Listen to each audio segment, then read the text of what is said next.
Bonjour et bienvenue sur monétang.fr. Bon, alors comment est-ce qu'on va aborder cet été 2024? Nous sommes début juillet et puis on vient de basculer en été depuis une dizaine de jours. Alors, comme toujours, je précise que je parle de ma situation ici dans l'ouest de la France, ce qui fait qu'elle pourrait être différente pour vous. Cependant, je pense qu'il y aura quand même des points communs. En effet, ici, on a connu un printemps que j'allais qualifier de moyen, pour pas dire pourri. On a eu très peu de chaleur de saison et surtout beaucoup d'humidité. Regardez-moi ces graphiques récapitulatifs issus de Infoclimat. On y trouve les mois d'avril, de mai et de juin, et à chaque fois, on constate qu'on a eu peu de chaleur et de grandes périodes d'humidité. Sur Infoclimat, là, on voit en vert les périodes d'humidité, mais on ne voit que celles qui sont vraiment marquantes, hein, parce qu'on a eu de l'humidité quasiment tous les jours.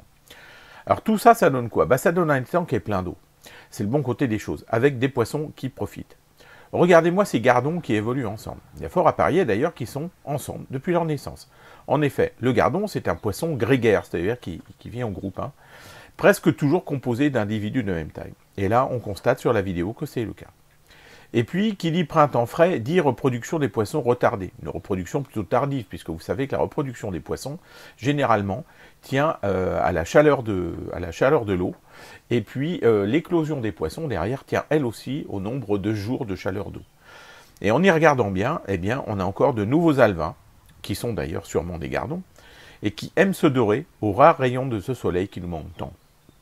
Souvenez-vous que ce n'est pas pour rien que les anciens n'ouvraient la pêche que le second week-end de juin. Cette année, la météo leur aurait donné raison.